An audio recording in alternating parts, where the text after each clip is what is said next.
أهداف مباراة الأهلي والزمالك في الدوري المصري. حقق الفريق الأول لكرة القدم بالنادي الأهلي فوزا عريضا على غريمه التقليدي الزمالك بنتيجة 4 أهداف مقابل هدف في المباراة المؤجلة من الأسبوع 31 من منافسات الدوري المصري الممتاز لكرة القدم.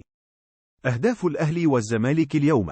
افتتح حسين الشحات التسجيل للمارد الأحمر في الدقيقة 2 من تسديدة صاروخية سكنت الزاوية الضيقة للحارس محمد صبحي حامي عرين الزمالك، وعاد الشحات مرة أخرى ليبصم على الهدف الثاني في الدقيقة 36 بعدما استلم كرة رائعة من أحد زملائه سددها بطريقة نموذجية في الزاوية 90 لصبحي الذي لم يستطيع التصدي لها.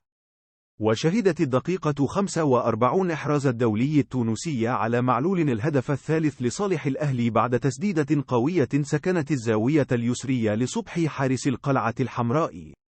وفي الشوط الثاني قلص أحمد السيد زيزو الفارق لصالح الزمالك بتسجيله الهدف الأول في الدقيقة 65 من علامة الجزاء. وأضاف محمد شريف رابع أهداف الأهلي في الدقيقة 94 من عمر الوقت بدل الضائع للشوط الثاني.